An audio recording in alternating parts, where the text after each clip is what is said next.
संगीत सरिता।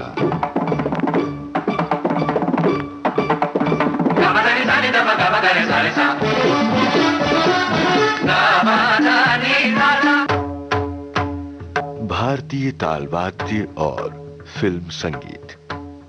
लीजिए सुनिए जाने माने तबला वादक बालकृष्ण अय्यर से निम्मी मिश्रा की बातचीत पर आधारित इस श्रृंखला की 19वीं कड़ी। श्रोताओं नमस्कार। संगीत सरिता कार्यक्रम में मैं निम्मी मिश्रा आप सभी का स्वागत करती हूँ। भारतीय ताल वाद्य और फिल्म संगीत इस श्रृंखला में हम बातचीत कर रहे हैं, चर्चा कर रहे हैं तबला वादक और संगीतकार बालकृष्ण अय्यर जी से। अय्यर जी नमस्कार। नमस्ते। पिछले कई दिनों से हम चर्चा कर रहे हैं भारतीय ताल वाद्यों की और फिल्म संगीत में उनका प्रयोग किस तरह होता है, ये हमने गीत सुनवा कर भी बताया। और अब ये जो दूसरा वाद्य है इसको क्या कहते हैं और इसको कैसे बजाते हैं ये भी तो सुने। जी, ये इसको कहते हैं कासा। ये गुजरात का एक ताल वाद्य है और ये मंजीरे से थोड़ा अलग होता है। इसका जो बनावट है मंजीरे जैसी ही है। जी हाँ, ये तांबे की पीतल की है, मिश्र धातु की बनी हुई है और दोनों तरफ दो लकड़ी के गुटके लगे हुए हैं जिसको पकड़ करके बजाया जाता है आपस में एक दूसरे को टकरा करके, और रास गरबा में इसको बजाया जाता है। मधु जी जरा इसको बजा करके दिखाएं श्रोताओं को।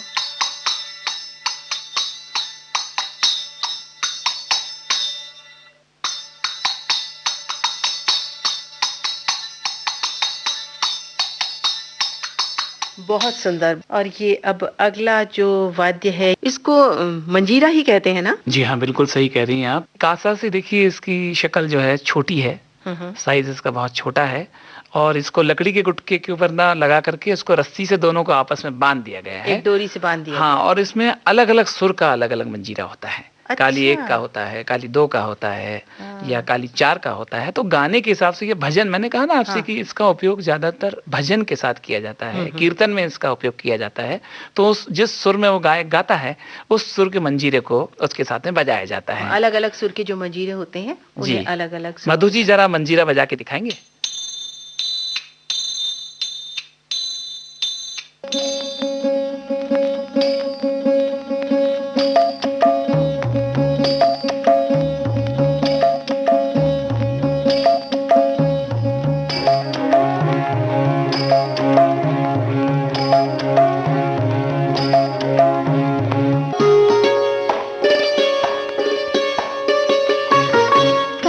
फकीरी फिर क्या दिलगिरी, सदा मगन में रहना जी। कोई दिन गाड़ी न कोई दिन बंगला, कोई दिन जंगल बसना जी। करना फकीरी फिर क्या दिलगिरी, सदा मगन में रहना जी।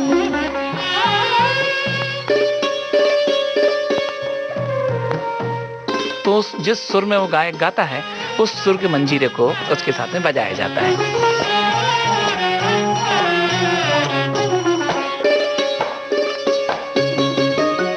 कोई दिन हाथी न कोई दिन घोड़ा, कोई दिन पैदल चलना जी। कोई दिन हाथी न कोई दिन घोड़ा, कोई दिन पैदल चलना जी।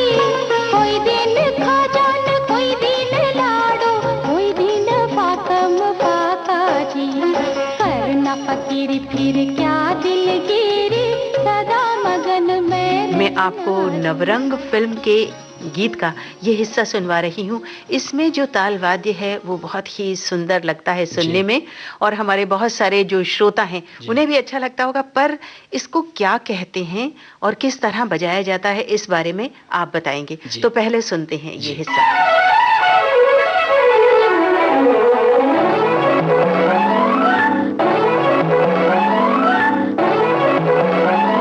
इसको तबला तरंग कहते हैं। तबला तरंग जी। अच्छा, तबला तरंग का बड़ा सुंदर प्रयोग इस गीत में भी हुआ है। झनक झनक पायल बाजे फिल्म का ये गाना है।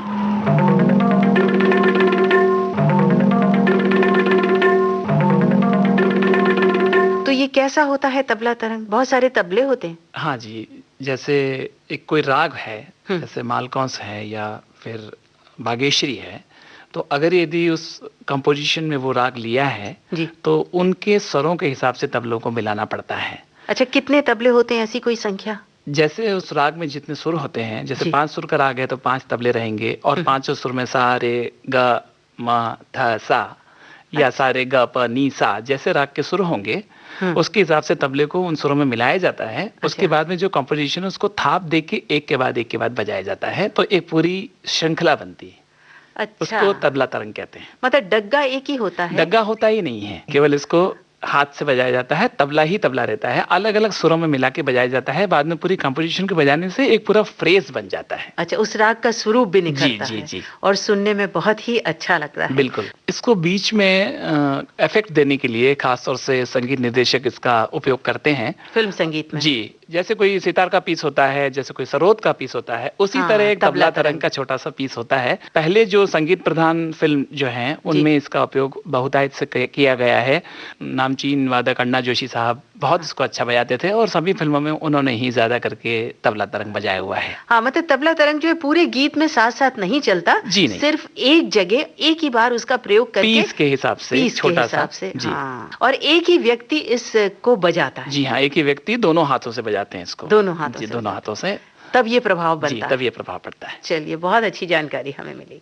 बालकृष्ण जी, ये तबला तरंग सुनने में इतना मधुर लगता है और ऐसा आभास होता है कि जैसे कोई नृत्यांगना एक एक पग धरती हुई नृत्य करती हुई आ रही है, जैसे कोई लहर आ रही है। उसका जो प्रभाव होता है वैसा ही इस तबला तरंग का प्रभाव होता है।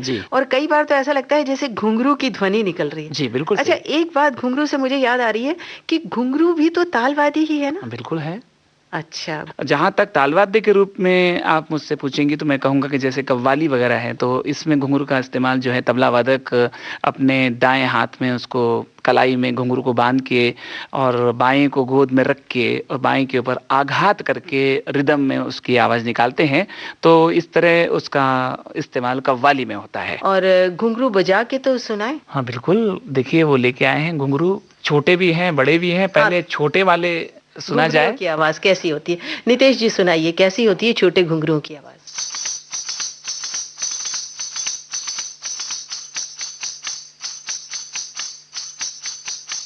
बहुत सुंदर। ये तो छोटे घुंघरू की आवाज थी, अब बड़े घुंघरू की आवाज हम सुनते हैं।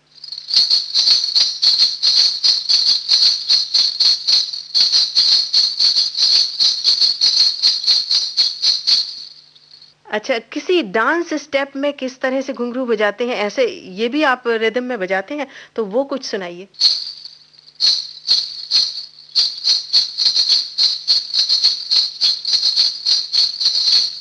घुंघरू का प्रयोग हमारे फिल्म संगीत में 2 तरह से किया जाता है। एक तो पाँव में बांध करके नृत्य के साथ में जैसे किया जाता है और दूसरा हाथ में लेकर के एक तालवाद्य के रूप में उसका इस्तेमाल किया जाता है। मैं आपको 2 गाने सुनवाता हूँ। तो इसमें आप देखेंगे कि एक तो नृत्य का है और दूसरा जो है वो रिदम देने के लिए, रिदम के साथ में लय देने के लिए घुंघरू का इस्तेमाल किया गया है। अब हम आपको वो गीत सुनवा रहे हैं जिसमें घुंघरुओं का प्रयोग नृत्य में हुआ है। नवरंग फिल्म का ये गाना है, नृत्यांगना है संध्या। आज भी इस गीत को सुनकर उनकी नृत्य मुद्राएं कल्पना में साकार होने लगती हैं। तो हम सुनते हैं ये गाना। एक नार तीखी तलवार या थी वो कटार, करके सिंगार चली उस पार, जहाँ थे उसके किसन मुरार। छमक झुम झुम रमक झुम झुम छमक झुम झुम। कारी कारी कारी अंधियारी सी रात, एक दिन की बात जब सघन गगन से घन नन नन नन गरज उठी।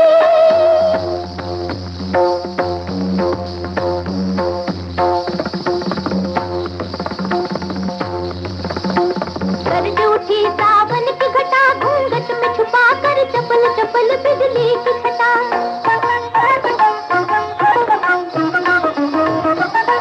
एक नार करके सिंगार, एक नार तीखी तलवार या थी वो कटार, करके सिंगार चली उस पार, जहाँ थे उसके किसन मुरार। चमक झुम झुम रमक झुम झुम चमक झुम झुम। घुंघरुओं का प्रयोग जहाँ ताल के रूप में हुआ है वो भी हम अपने श्रोताओं को सुनवाते हैं। पाकीज़ा फिल्म का गाना तो आपको याद ही होगा, मौसम है आशिकाना। जितना सुंदर गाना है, इसमें घुंघरुओं का प्रयोग ताल के रूप में हुआ है। तो बालकृष्ण जी ये गाना सुनते हैं।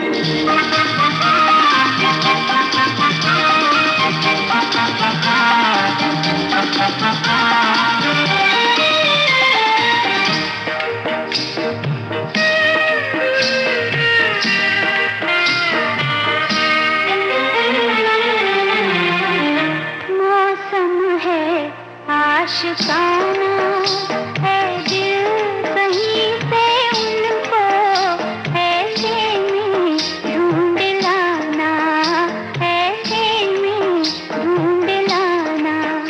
मौसम है आशिकाना है दिल कहीं से उनको ऐसे में ढूंढ लाना, ऐसे में ढूंढ लाना। मौसम है आशिकाना।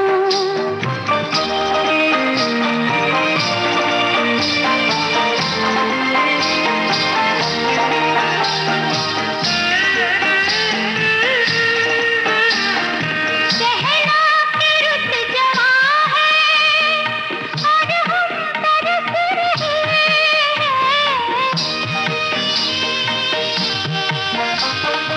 काली घटा के साए बिरहन को डस रहे हैं। डर है न मार डाले सावन का क्या ठिकाना, सावन का क्या ठिकाना। मौसम है आशिकाना।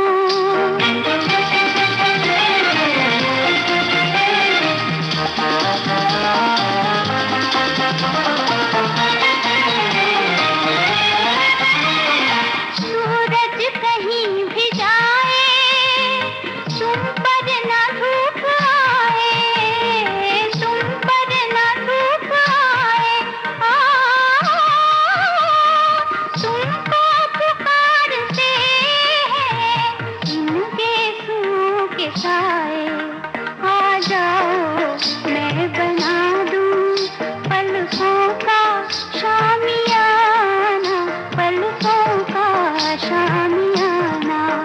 मौसम है आशिकाना।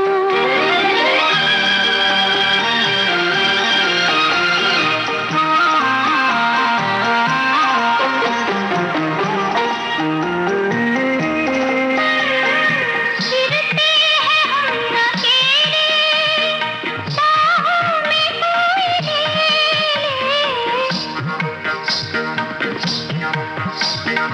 आखिर कोई कहाँ तक तन्हाइयों से खेले। दिन हो गए हैं जालिम, रातें हैं कातिलाना, रातें हैं कातिलाना। मौसम है आशिकाना।